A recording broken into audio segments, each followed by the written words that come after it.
Hi അസ്സലാമു അലൈക്കും. ഇന്ന് ഈസി ആയിട്ട് പത്തിരിയും ബീഫ് കറി ഉണ്ടാക്കാം. എങ്ങനെയാണെന്ന് നോക്കാം. ബീഫിനെ കഴുകി വെള്ളം വാർത്തെടുത്തതിന് ശേഷം കുക്കറിലിട്ട് കൊടുത്തിട്ടുണ്ട്. അതിനുശേഷം ഇത്രയും ഇൻഗ്രീഡിയൻസ് റെഡിയാക്കാം. 2 തക്കാളി, 2 വലിയ ഉള്ളി, 2 പച്ചമുളക്, കറിവേപ്പില, പിന്നെ 2 ചെറിയ ഉള്ളിയും 1/2 വളവ് വെളുത്തുള്ളിയും പെരിഞ്ചീരകവും ഇഞ്ചിൻ്റെ പീസും കൂട്ടി നന്നായിട്ട് അരച്ചെടുക്കാം. ഇത്രയും ഇതിലേക്ക് ചേർത്ത് കൊടുത്തതിന് ശേഷം നന്നായിട്ട് കുഴച്ചെടുക്കുക കേട്ടോ. പച്ചമുളകൊക്കെ ഒന്ന് നെടുകെ മുറിച്ചെടുക്കുക. പിന്നെ അതിലേക്ക് ഒരു ടേബിൾ സ്പൂണോളം ഉപ്പ് ചേർത്ത് കൊടുക്കുക. 1/2 ടേബിൾ സ്പൂണോളം മഞ്ഞൾപ്പൊടി ചേർത്ത് കൊടുക്കുക. പിന്നെ ഒരു 1.5 ടേബിൾ സ്പൂണോളം തന്നെ നമ്മുടെ മുളക് പൊടിയില്ലേ, എരിവുള്ള മുളക് പൊടിയും ചേർത്ത് കൊടുക്കുക. പിന്നെ 3 ടേബിൾ സ്പൂണോളം തന്നെ മല്ലിപ്പൊടിയും ചേർത്ത് കൊടുക്കുക. മല്ലിപ്പൊടി ചേർത്ത് കൊടുത്തതിന് ശേഷം ഇതിലേക്ക് നമുക്ക് ഒരു അല്പം 1/2 ടേബിൾ സ്പൂണോളം തന്നെ നമ്മുടെ കാശ്മീരി ചില്ലി പൗഡറിലെ അതും ചേർത്ത് കൊടുത്തിട്ടുണ്ട്. ഇത്രയും ചേർത്ത് കൊടുത്തതിന് ശേഷം ഇതിലേക്ക് ഒരു 1/4 കപ്പ് വെള്ളം, അപ്പോൾ 1/4 ഗ്ലാസ് വെള്ളം മാത്രം ചേർത്ത് കൊടുത്തതിന് ശേഷം നന്നായിട്ട് കൈ വെച്ച് കുഴച്ച് എടുക്കണം. അപ്പോൾ എൻ്റെ ചാനൽ ആദ്യമായിട്ട് കാണുന്നവരാണെങ്കിൽ എന്തായാലും ഒന്ന് സബ്സ്ക്രൈബ് ബട്ടൺ ഒന്ന് പ്രസ് ചെയ്തേക്കണേ. കൂടാതെ സ്കിപ്പ് ചെയ്ത് കാണാനും ശ്രമിക്കുക. പിന്നെ മുമ്പത്തെ വീഡിയോസൊക്കെ ഉണ്ട്, അതൊന്ന് കാണാൻ സപ്പോർട്ട് ചെയ്യുക. അപ്പോൾ ഞാൻ ഇതുപോലെ നന്നായിട്ടൊന്ന് മിക്സ് ചെയ്തെടുത്തു. കൈ വെച്ചിട്ട് നന്നായിട്ടൊന്ന് മിക്സ് ചെയ്തെടുക്കുക. തക്കാളി, വെള്ളുള്ളിയൊക്കെ എല്ലാം ഇന്നുണ്ടെങ്കിൽ സ്പൂൺ വെച്ചിട്ടൊന്ന് മിക്സ് ചെയ്തെടുക്കുക കേട്ടോ. പിന്നെ ഇതിലേക്ക് ഒരു 1/2 ടേബിൾ സ്പൂണോളം തന്നെ വെളിച്ചെണ്ണയും ചേർത്ത് കൊടുത്തു. ഇനി നമുക്ക് കുക്കറൊന്ന് അടച്ച് വെച്ച് 5 വിസിലും ഒരു 15 മിനിറ്റ് ലോ ഫ്ലെയിമിലിട്ടും വേവിച്ചെടുക്കാം. അപ്പോഴേക്കും ഞാൻ അരിപ്പൊടി വറുത്ത് പൊടിച്ചെടുത്ത അരിപ്പൊടിയാണ് എടുത്തിട്ടുള്ളത്. ഇത് ഞാനൊരു 1.5 കപ്പ് അരിപ്പൊടി എടുത്തിട്ടുണ്ട്. ഞാൻ എടുത്തിട്ടുള്ളത് കുക്കറിലാണ്. കുക്കറിലാണെങ്കിൽ അടി പിടിക്കുക ഒന്നും ചെയ്യില്ല. നല്ല സോഫ്റ്റായിട്ട് നമുക്ക് പത്തിരി വാട്ടിയെടുക്കാം. ഇപ്പം ഞാൻ ഒരു 1.5 കപ്പ് വെള്ളം മാത്രമാണ് ഒഴിച്ചു കൊടുത്തിട്ടുള്ളത്. 1.5 കപ്പ് വെള്ളം. വറുത്ത് പൊടിച്ച അരിപ്പൊടി ആയതുകൊണ്ട് തന്നെ ഇരട്ടി വെള്ളം വേണ്ട. ഇതിലേക്കൊരു 1/2 ടേബിൾ സ്പൂണോളം ഉപ്പും ചേർത്ത് കൊടുത്ത് വെള്ളം നന്നായിട്ട് തിളച്ച് വരണം. ഇപ്പോൾ അരിപ്പൊടിക്ക് നമ്മൾ പത്തിരിക്ക് വാട്ടുന്ന പോലെ തന്നെ, പക്ഷെ നമ്മുടെ കയ്യിൽ വിസ്കോ ഇതുണ്ടെന്നുണ്ടെങ്കിൽ പെട്ടെന്ന് നമ്മൾ കൈ വെച്ച് കുഴയ്ക്കാതെ നമുക്ക് റെഡിയാക്കി എടുക്കാം കേട്ടോ. ഇപ്പോൾ നന്നായിട്ട് വെള്ളം തിളച്ച് വരുന്നുണ്ട്. അതിലേക്ക് നമുക്ക് അരിപ്പൊടി ചേർത്ത് കൊടുക്കാം. അരിപ്പൊടി കുറേശ്ശെയായി ചേർത്ത് കൊടുത്തതിന് ശേഷം ഈ വിസ്ക് വെച്ചിട്ട് നന്നായിട്ടൊന്ന് മിക്സ് ചെയ്തെടുക്കുക. അപ്പോൾ ഇതിലെ വെള്ളവും പൊടിയും നന്നായിട്ട് വെന്ത് വരുന്നവരെ തുടരെ ഒന്ന് ഇളക്കി കൊടുക്കുക. മീഡിയം ഫ്ലെയിമിലിടാൻ പ്രത്യേകം ശ്രദ്ധിക്കുക കേട്ടോ. അപ്പോൾ ഇതുപോലെ നന്നായിട്ട് കുഴിച്ച് നമ്മുടെ പത്തിരി റെഡിയാക്കി എടുക്കാം. അപ്പോൾ കുഴക്കണ്ട, പരത്തണ്ട, നമ്മുടെ കൈ വെച്ചിട്ടൊന്നും ബുദ്ധിമുട്ടണ്ട കേട്ടോ.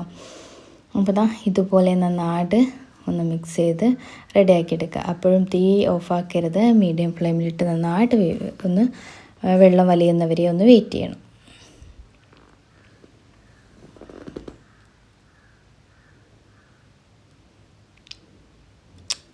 ഇപ്പോൾ ഏകദേശം വെള്ളമൊക്കെ വലിഞ്ഞ് റെഡിയായി വന്നിട്ടുണ്ട്. ഇതൊന്ന് ഇനി തണുക്കാൻ വേണ്ടി ഒന്ന് മാറ്റി വെക്കണം.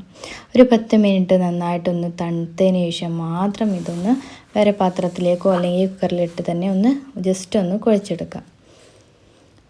കുറച്ച് അല്പം വെളിച്ചെണ്ണ ഒന്ന് തൂവി കൊടുക്കാം കേട്ടോ. ഇപ്പോൾ തന്നെ നന്നായിട്ട് ഏകദേശം ഒന്ന് തണുത്ത് വന്നിട്ടുണ്ട്. അപ്പോഴേക്കും ഞാനിതൊന്ന് വേറെ ബൗളിലേക്കൊന്ന് മാറ്റി, വലിയ തട്ടുണ്ടെങ്കിൽ തട്ടിലേക്കൊക്കെ മാറ്റി കൊടുക്കുക. ഇനി ഒന്ന് കൈ വെച്ച് ജസ്റ്റ് ഒന്ന് പ്രസ് ചെയ്ത് കൊടുത്ത് ഒന്ന് കുഴച്ചെടുക്കുക. അധികം നമ്മൾ സാധാ പത്തിരിക്ക് വേണ്ടി കുഴച്ചെടുക്കുന്ന പോലെ ഒന്നായിട്ട് ബുദ്ധിമുട്ടി ചെയ്യൊന്നും വേണ്ട കേട്ടോ. ജസ്റ്റ് ഒന്ന് കുഴച്ചെടുക്കുക. ഇപ്പോൾ നല്ല സോഫ്റ്റായിട്ടുള്ള പത്തിരിയൊക്കെ റെഡി ആയിട്ട് കിട്ടും. ഇനി നമ്മുടെ പത്തിരി പിസ് ഉണ്ടെങ്കിൽ അതിൽ ചെയ്തെടുക്കുക, അല്ലെങ്കിൽ കൈ വെച്ചിട്ട് നന്നായി വട്ടം ചുറ്റിച്ചെടുക്കുക. അപ്പോൾ ഞാൻ പ്രസ്സിൽ ഞാനൊരു കവർ വെച്ച് കൊടുത്തതിന് ശേഷം ഇതൊന്ന് പ്രസ് ചെയ്തെടുക്കുകയാണ്.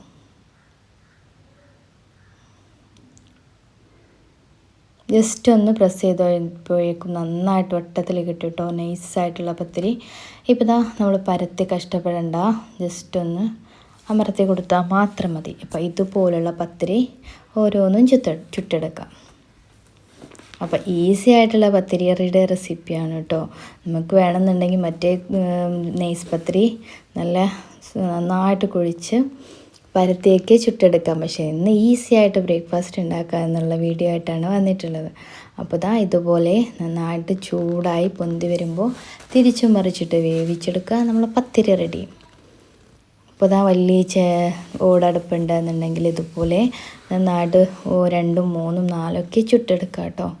അപ്പോൾ പെട്ടെന്ന് തന്നെ പത്തിരി എല്ലാം റെഡിയായി കിട്ടും. ജസ്റ്റ് ഒന്ന് കൈ വെച്ചിട്ടൊന്ന് ഇങ്ങനെ ഒന്ന് തിരിച്ചു കൊടുത്താൽ മാത്രം മതി. അപ്പോൾ പത്തിരിയൊക്കെ റെഡി ആയിട്ടുണ്ട്. നമ്മുടെ ബീഫും വെന്ത് വന്നിട്ടുണ്ട്. ഇനി ഞാനത് ഒരു മൺചട്ടി ഇട്ട് കൊടുത്തിട്ടുണ്ട്. ഇതിലേക്ക് 2 ടേബിൾ സ്പൂണോളം തന്നെ വെളിച്ചെണ്ണ ഒഴിച്ച് കൊടുത്തിട്ടുണ്ട്. വെളിച്ചെണ്ണ നന്നായിട്ട് ചൂടായി വരുമ്പോൾ നമുക്കതിലേക്ക് വലിയുള്ളി ചേർത്ത് കൊടുക്കാം. ഇപ്പോൾ അതേ സമയം തന്നെ അപ്പുറത്തെ അടുപ്പിൽ നമ്മുടെ പത്തിരിയും റെഡി ആവുന്നുണ്ട് കേട്ടോ. ഇപ്പോൾ വെളിച്ചെണ്ണ നന്നായി ചൂടായി വന്നു. അതിലേക്ക് ഞാൻ 2 വലിയ ചെറിയ ഉള്ളി നന്നായിട്ട് ചോപ്പ് ചെയ്തെടുത്തിട്ടുണ്ട്. അരിഞ്ഞ് റെഡിയാക്കിയത് ഇതിലേക്ക് ഇട്ട് കൊടുത്ത് നന്നായിട്ട് മൂപ്പിച്ചെടുക്കാം. അപ്പോൾ ചെറിയ ഉള്ളി നന്നായി മൂത്ത് വരണം കേട്ടോ. ചെറിയ ഉള്ളി മൂക്കാതിരുന്നാൽ നമ്മുടെ കറിക്ക് ടേസ്റ്റ് കുറയും. അപ്പോൾ ഇതുപോലെ നന്നായിട്ട് മൂത്ത് വരുമ്പോൾ ഇതിലേക്ക് 2 തണ്ട് കറിവേപ്പിലയും കൂടി ഇട്ട് കൊടുക്കുക. കറിവേപ്പിലയും ചെറിയ ഉള്ളിയൊക്കെ നന്നായി മൂത്ത സ്മെല്ല് വരുമ്പോൾ നമുക്കതിലേക്ക് നമ്മൾ ഇറച്ചിക്കറിയും കൂടി ചേർത്ത് കൊടുക്കുക. അപ്പോൾ നന്നായിട്ട് വറവൊക്കെ ഇട്ട് അടിപൊളി ബീഫ് കറി റെഡി. ഇനി പത്തിരിയിലേക്ക് എന്തോങ്ങ് കൊഴിച്ചു കൊടുത്ത് നന്നായിട്ടൊന്ന് ആസ്വദിച്ചൊന്ന് കഴിക്കുക. അപ്പോൾ ഈസി ആയിട്ട് പത്തിരിയും ബീഫ് കറി റെഡി ആയിട്ടുണ്ട്. അപ്പോൾ എന്തായാലും ഒന്ന് ട്രൈ ചെയ്ത് നോക്കുക. ഫീഡ്ബാക്ക് അറിയിക്കുക.